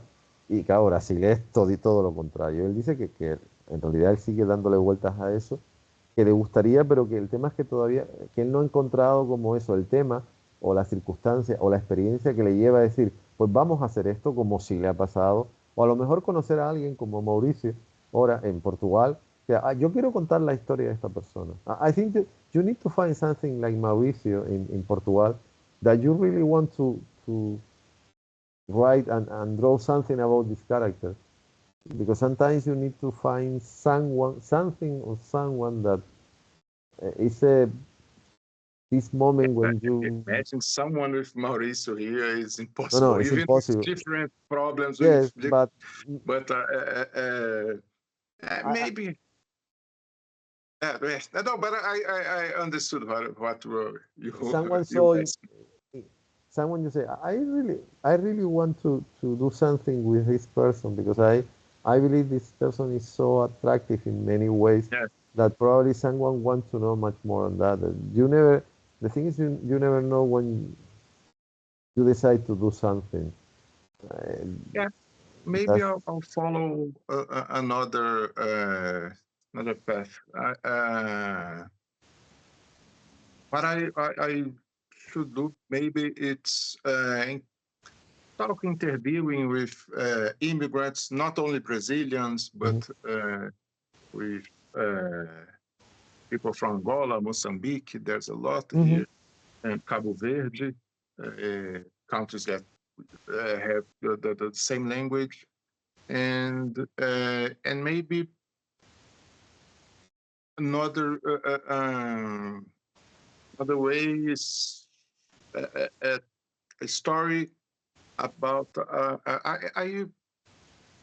I do it. I have done a lot of some. I have done some comics about historic moments, but with telling not in a documentary didactic way, but mhm. putting there a fictional character, and I told his story, and and with his story, we will understand the moment, the context. Maybe it will be the well, my English is No, going. no, no, no. I understand, and I Yeah, think this is a it really good would idea. be a good way. Think about an interesting character that has his own story, and at the same time using it in this contest. From Mhm, same time, someone who came to Portugal from mhm. Brazil or from Africa. I think the two topics are really interesting. Él ha dicho bueno, que él, por ejemplo, tiene varias ideas. Una es hablar con inmigrantes de las antiguas colonias portuguesas, porque tienen el mismo lengua, como puede ser Mozambique, Cabo Verde, aparte de gente que, por ejemplo, haya podido venir de Brasil hasta Portugal y, en cierta manera, contar su historia. Y después dice que ha hecho cosas de contar determinadas circunstancias, momentos históricos, de una forma quizás mucho más documental, pero que podría ser una buena idea el valerse de un personaje ficticio creado, pues para recrear un determinado contexto histórico, una determinada situación, incluso para recrear el hecho de, por ejemplo, la llegada de un contingente de inmigrantes de eso, de una colonia cuando a un determinado momento que se mudaron de su país de origen a Portugal, cómo fue el aclimatarse, porque dice bueno, que eso puede ser una buena forma también bueno, de ir, digamos, en cierta manera, meterse un poco más dentro de lo que sería la historia y la propia mentalidad del país en el que está. Y en cierta manera sería hacer lo mismo que ha hecho en su país, lo que pasa es que lo que cambiaría es un poco de escenario, o sea, pero que en realidad es un poco, que si lo hiciera en Brasil, pues hablaría de los inmigrantes, de la gente que ha emigrado a Brasil, por ejemplo, y en este caso, como está Portugal, pues, y sobre todo eso, inmigrantes con los que comparta la misma lengua, y en cierta manera, bueno, cosas en común, porque, bueno, vas, colonizas y algo dejas, y después cuando vas, pues te adaptas. Normally, the last question in that kind of event is, if you meet with someone in a physical event, because normally in the virtual event, in the virtual world, it's a little bit complicated. You meet with someone in a physical event, for example, in Brussels. Someone meet to you in Brussels, a new comic book artist, and he read your job, and he really want your style, and he really want to be like you, not exactly like you, but do something similar like you. What do you say to this person? What do you believe is, if you say you need to do this or you need to do that or you need not to do that because it's a bad idea? Because I explained to you when we met, the goal of the foundation is promote, disseminate, and keep the graphic language. But the other thing is help new talents, people that they began or they are in the middle, this trip between I have an idea, I write and draw 40 pages, but anyone publish my job. Now you have several books in the market, you publish in different language, you are from one country and live in another, you know much better the European country and you know how the things work in your country. You have one background that the new generation have not, and you are a creator and you know sometimes someone come to you and say, I like your job, I want to be like you. Normally you look this person and say, you are crazy. Why? But because I have, unfortunately, because I am an author too, sometimes I have the same feeling and say, why you want to be with me, like me, because it's not a good idea. But nevertheless, because it's something between the creator of this. If you someone asks to you, what was what what was what was what will be your advice to some guy that talk with you about to be a comic book artist like you? Perdón, yo le he dicho lo mismo de siempre, o sea, él es un dibujante de cómic que lleva tiempo publicado, que además encima empezó en un mercado y ahora está en Europa, que conoce ahora mejor porque lleva 9 años viviendo en Portugal y ha viajado por Europa, cómo se mueven las cosas en Europa y también conoce cómo se mueven las cosas en su país, que ha publicado en diferentes idiomas, entonces le puede venir a preguntar, oye, yo quiero ser como tú. Y le he dicho que bueno, que eso normalmente tú y yo como autor también me ha pasado que lo miras como diciendo, ¿por qué quieres ser como yo? Pero bueno, que es algo que es algo que te pasa, porque para alguien que no ha empezado y has hecho algo, y dice, bueno, pues tú lo has hecho, tú tienes una experiencia que yo no tengo, me gustaría tener una experiencia. Entonces, le he preguntado lo que siempre pregunto en la última pregunta de este tipo de encuentros. Si alguien quiere ser como tú, y lo pongo entre comillas, ¿qué es lo que tengo que hacer? O lo que no Well, tengo que hacer, también, que esa es la segunda parte. My answer, I will answer it more in the artistic and creation way, because if Ujú, you say about professional ways, is really, really, really difficult to answer. ujú, And, anyone has his own story, his ujú. own path, and it's something really I couldn't even explain what is my career, my job in with comics. But if we talk about the creation, uh, the creativity, I can I would say that maybe the most important thing when you think in doing a comic is if you have something to say. I have something to say about it. Imagine in in a table, you're in a dinner with people you don't know, and you are there, listen them. Then someone talks about a subject that you feel, listen, I have something to say about it, and you tell, you speak, and people will really pay attention because you have something to say. It's not only talking and talking, and it could be even a joke. It doesn't mean that you have to travel around the world or being arrested in a prison in Turkey to have something to say. But if you know, it's difficult to explain even in Portuguese. But if I want to say it, because sometimes I know I love this subject, I love this gender, but I'll do something with it. But at the same time, there's nothing different or nothing new. It's not a matter of being spectacular, being genius, or inventing the comics language. That's something I'll have to tell about, something to tell about this subject. And obviously, when you talk about the comics language, it's so specific. I'm not saying that is obviously is not more difficult than write a book or doing a screenplay, but it has his own particularities, and it's important to know them, to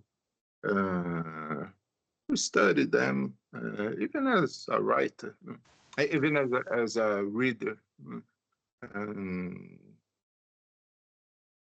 and maybe following it in a simple way, you are in the right way to do your comic and reach the readers. I totally agree. Él ha dicho algo que es muy importante, o sea, dice que a nivel profesional que cada persona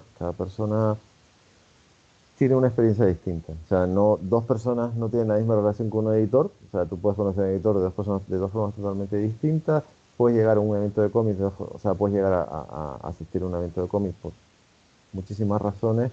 Y muchas veces no sabes realmente cómo has conseguido las has conseguido. O sea, no puedes decir a una persona, mira, tienes que hacer esto y esto, porque al final a mí me fue, o sea, a mí me ha ido bien, pero a ti no te tiene por qué ir bien. O sea, pero que a nivel artístico, a nivel profesional, dice que lo fundamental es encontrar algo que diga, yo te quiero contar eso, quiero contar esa historia. Y dice que ha puesto el ejemplo de que puedes estar sentado en una mesa, que todo el mundo está hablando y de repente alguien dice algo, todo el mundo se queda escuchando, porque lo que está diciendo merece la pena. O sea, lo que está diciendo se sale de lo común. Y a lo mejor eso es lo que después tú quieres contar. Y puede ser, me has puesto el ejemplo de, bueno, en este caso tienes que ser vivir una prisión de Turquía, que es el Midnight Express, la película.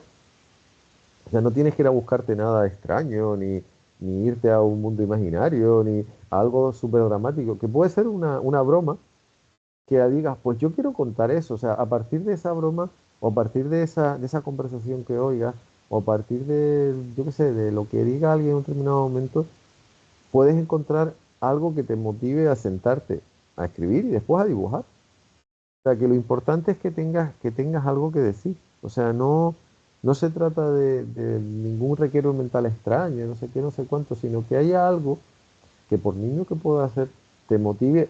Después tienes que asumir que si vas a hacer un cómic tienes que usar unas herramientas, tienes que tener una dinámica y tienes que ponerte a escribir, tienes que ponerte a dibujar y ser riguroso y ser metódico y saber eso, que vas a tener días regulares malos y muy malos porque días buenos tenemos muy pocos y todo lo que quieras. Pero lo importante es que como sientes que lo que quieres contar merece la pena, que le puedes dedicar tiempo. Porque claro, si no crees si no crees en lo que estás haciendo, es imposible terminar. O sea, Si no encuentras eso que te motive a levantarte y estar trabajando 8 horas delante de ya, o sea, delante de la hoja de dibujo, la tableta, el ordenador, o llámalo como quieras, entonces esto no funciona. Pero lo importante es eso, te- que tengas la necesidad incluso de, yo es que quiero contar algo y he escogido, en vez de escribir, en vez de hacer un vídeo, en vez de hacer una película, hacer un cómic. Y que eso lo puedes encontrar en cualquier historia, en cualquier elemento, por pequeño que este pueda ser, por ridículo, por insignificante. Y si lo encuentras, pues al final acabarás sacando algo, porque en realidad, claro, tú quieres contar una historia y en ese camino vas a descubrir, pues eso, más historias, y al final, una historia que has escuchado con un personaje que no acaba teniendo 20 porque ese personaje va hablando, hablando, tú lo vas imaginando y al final eso es un poco el monólogo interior que empieza con una persona y al final es un diálogo entre muchas personas. Y es decir, encuentra una historia que te motiva a levantarte todos los días y poner a trabajar sobre ella, porque si no es imposible llevar a cabo un trabajo, y menos un trabajo tan exigente como puede hacer un cómic, que además, en este caso, encima del caso de él, que él lo hace, lo dibuja, lo entinta y después lo defiende. O sea, es como mucho más así. Pero eso, encuentra algo que te diga, oye, yo quiero contar esa historia, o quiero, partiendo de esa historia, quiero contar algo todavía más complejo, digo que no tiene que ser eso. No tiene que suceder en una cárcel en Turquía, ni en el planeta 25 a mano izquierda, o como diría Box Bunny, desviándose a la izquierda en Albuquerque. O sea, no necesariamente tiene que pasar así, porque es así, sino algo que puede ser muy nimio, que puedes escuchar en una cena, que puedes escuchar en un programa de televisión, que puedes escuchar en una conversación cuando vas en el tranvía o en el tren, y resulta que dices, oye, pues, y sigues pensando y dices, pues, de aquí se puede sacar algo. O sea, que tampoco, diga, el resumen sería, no pretendas hacer eso, nada que no se haya hecho nunca, sino haz algo que a ti te motive el estar trabajando. Pues, y es the last question.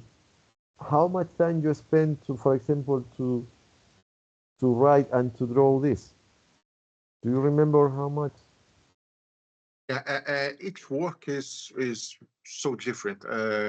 This one, for example, I spent much more time writing than drawing. Uh,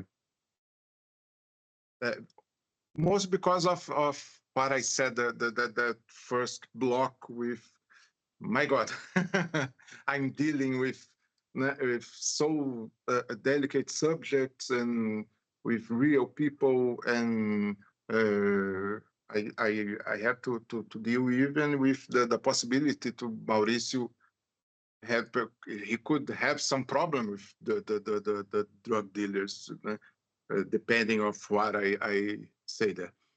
So I spent about one year and a half writing, and about 9 months drawing.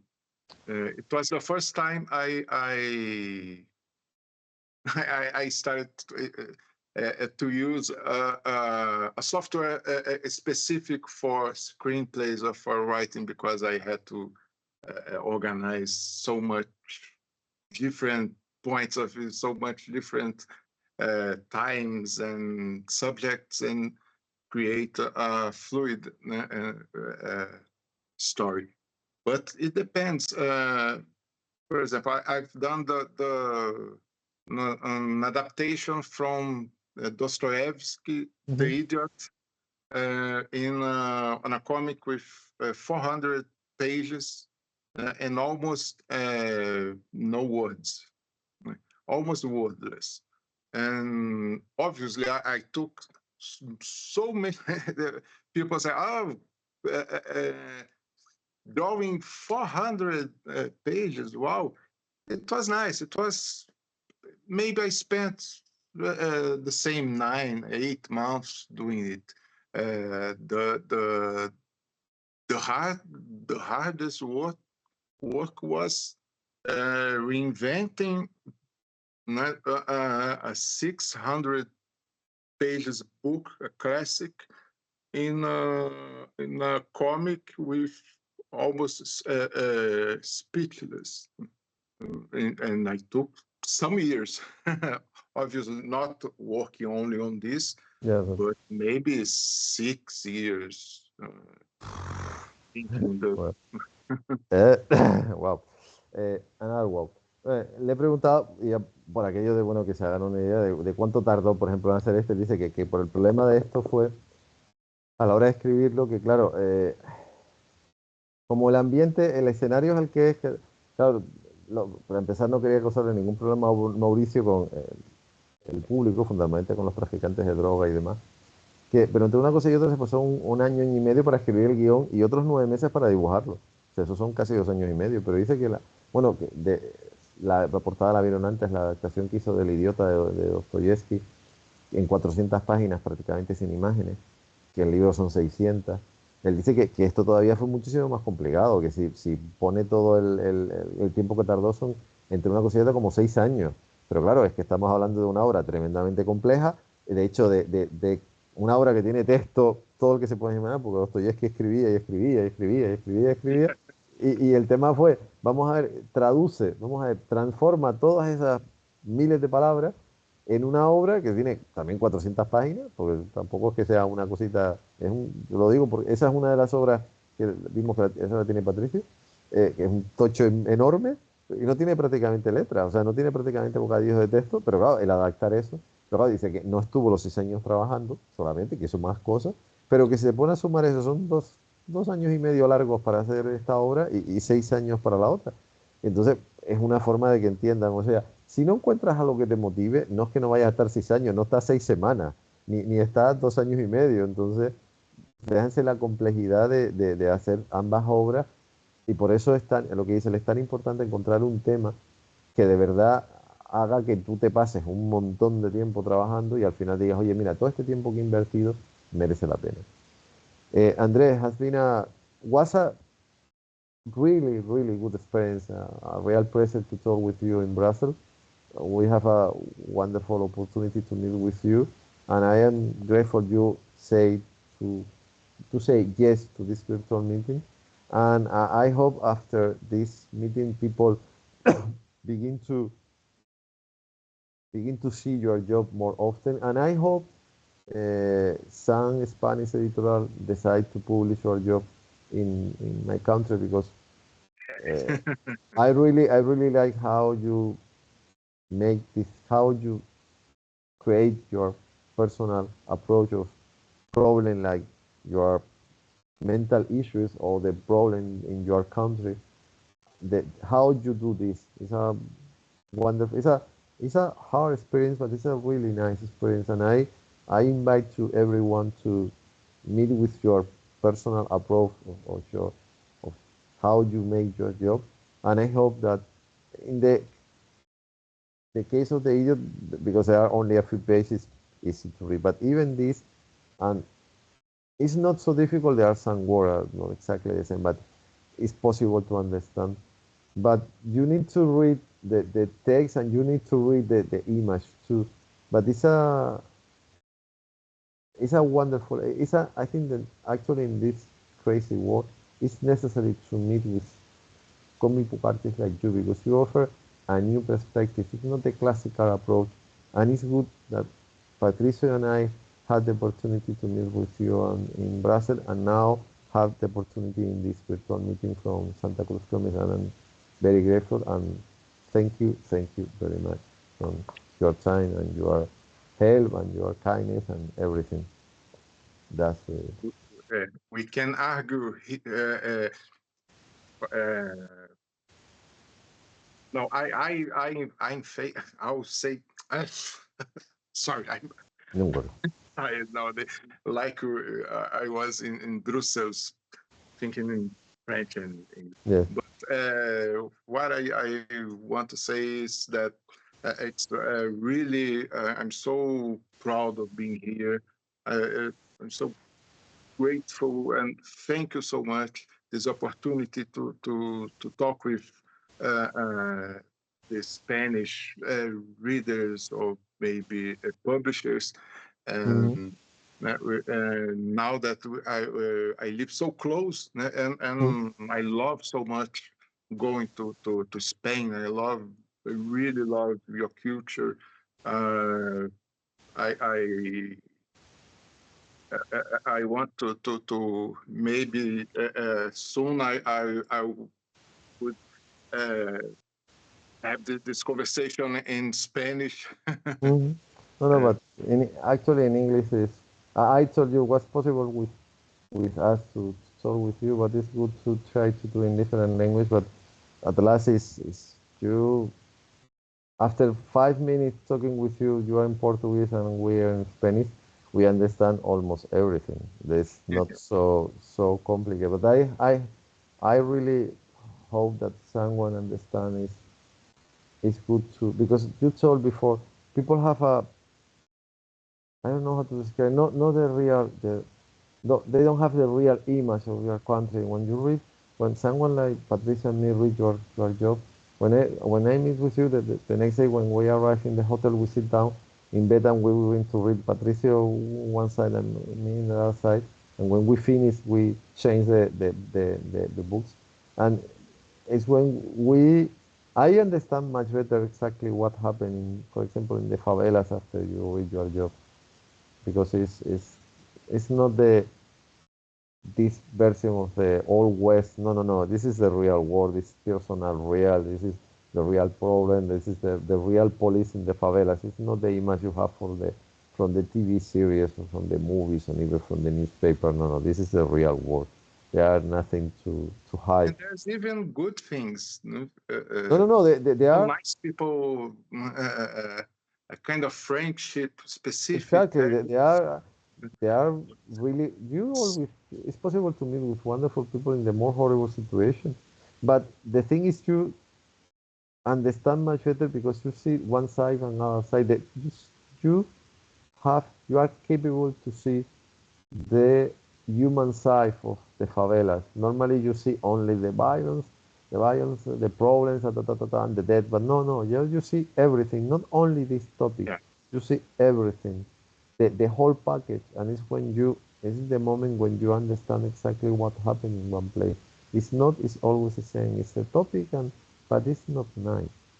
And for that reason, I really like to read, and I invite you because it's Patricia and I understand that you are the talk with you is a wonderful opportunity to the Spanish reader and the people that like comic book that to uh, see a different perspective, a different point of view using the graphic language to show to person outside Brazil what happened in your country without the stereotype vision of the idyllic version of the carnival that people believe that every day is carnival in Brazil, and no, this is not true. Unfortunately, sorry, this is wrong. Thanks God, because I hate carnival. No, and even if you like it, carnival is something that is only 1 week, and it's this is not Brazil. Brazil is much more than the football and carnival for best and worst. And it's when you read things like that is when you really understand what happened in your country. A ver, él dice que está muy agradecido, muy orgulloso, muy agradecido de haber aceptado la invitación, que espera que, bueno, que esto le permita que los lectores, incluso editores, conozcan su trabajo, que le gusta mucho nuestro país, además vive en Brasil, está, digamos que muy cerquita de la península, que le encantaría poder promocionar su trabajo y poder vender y que su trabajo tuviese proyección. Yo le he dicho que además para nosotros, cuando lo conocimos, y el mismo día que lo conocimos, cuando llegamos al hotel en Bruselas, estuvimos leyendo lo que nos había propuesto, nos había entregado, y además nos dimos cuenta de eso. O sea, el libro, por ejemplo, la historia de la favela, tú ves realmente, o sea, que en la favela hay un montón de elementos, no solamente los elementos que siempre se nombran, o sea, que evidentemente en las favelas hay cosas buenas y cosas malas, pero sobre todo ves la vertiente humana que normalmente cuando lo ves en una película, en una serie de televisión o en una noticia, siempre es lo malo. O sea, es que ha pasado no sé qué, entró la policía y hubo 32 muertos, ¿vale? Sí, ya eso parece como que es contar, no, no. Aquí ves eso, las historias de los niños, de los ancianos, de las mujeres, de las personas, incluso de los traficantes, de los que no son teóricamente buenos por no seguir la ley, aunque te digo, en la favela hay una ley totalmente distinta. Y por eso cuando Patricio y yo pensamos, "Oye, hay que invitarlo, porque la forma en la que tiene el plantear también le da la posibilidad a las personas que lean su trabajo de ver realmente o sea, que Brasil es eso, que Brasil no es 365 días de carnaval y cada 6 meses hay un mundial de fútbol exclusivamente para la selección brasileña, ¿no? Eso es una absoluta sandez. O sea, el mundo no funciona así. Y con el trabajo de Andrés, tú, digamos que te puedes hacer una idea un poco más real y un poco más sensata o cercana a la realidad de lo que pasa en Brasil. Y además con un estilo totalmente distinto, que no es lo que tú ves normalmente y por eso lo invitamos. Entonces, yo soy el primero que está encantado de poder, de ofrecerte esta posibilidad y sobre todo de que la gente tenga, a partir de aquí, tenga la posibilidad de conocer más de cerca tu trabajo. Pues, that was the reason I invite you. And now, before I say to goodbye officially, I need to say thank you to the people that promote this comic convention. Como siempre voy a respetar el protocolo de volver a dar las gracias ya en estas últimas estadios del salón virtual a la fundación, a la Cátedra Cultural Moebius, que creo que antes me la dejé, pero bueno, la rescato ahora, que es la institución que está haciendo posible que la gente, por ejemplo, pueda afrontar una tesis doctoral teniendo al trabajo de André como uno de sus temas, como el tema por el que apoyar todo su discurso, al excelentísimo Ayuntamiento de Santa Cruz de Tenerife, al Cabildo, al Instituto Canario de Desarrollo Cultural, a la Unión Europea, al Ministerio de Comercio y Turismo del Gobierno de España, a Turismo en las Canarias, por supuesto, a la Ley del Maldito de Gonzalo Santana, por una vez más conseguir hoy con problemas tácticos que gracias a Gonzalo se solucionaron, si no, no hubiésemos tenido esta conversación, eso lo digo ya. Y por supuesto a André Diniz por aceptar, por habernos contado todas las historias, por habernos enseñado un poquito más no solo de su trabajo, sino que conozcamos un poquito más de su país, que nos quitemos de en medio los estereotipos, que asumamos que hay historias que contar en todos sitios y por decir cosas tan válidas sobre todo a las personas, eso, que o están empezando o ya se han metido en este mercado, pero todavía no han sido capaces pues de conseguir publicar cosas como lo que yo tengo aquí y como, a ver, métanse en la página, pongan su nombre y verán que ha hecho eso, tiene premios para cansar y además lo entiendo, pero eso, encima se ha ido a otro país y está experimentando cosas nuevas y yo espero en un futuro no muy lejano tener la oportunidad de sentarme con él, o sea, con Patricio y con él en una mesa y poder hablar de más cosas porque además sería, sobre todo para que explicase más cosas de la técnica que utiliza, las herramientas, cómo se plantea pero no, las mismas imágenes que ha ido poniendo Gonzalo durante esta conversación te puedes hacer una idea más clara de cómo funcionan las cosas. André, I hope we will Pelo meet. menos em espanhol 2.0, portunhol 2.0. Okay. And I hope we will meet soon in the future and we will have the opportunity to do this in front of a Spanish audience and talk about whatever you want and explain how you do the things, what the technique you use, and put in front of someone is, especially in a comic convention, if someone asks something maybe more complicated, but hey, it's our job too. And I hope you will be, Thank you so much. and you are welcome. And I hope you like how has been this virtual meeting and you enjoy like me.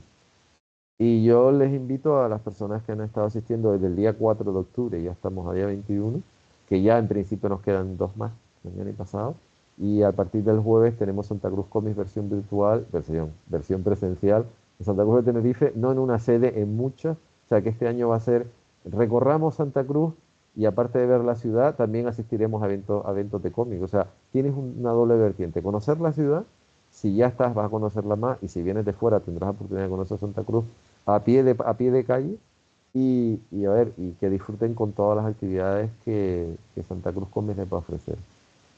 Y dicho esto, buenas noches y hasta una próxima ocasión.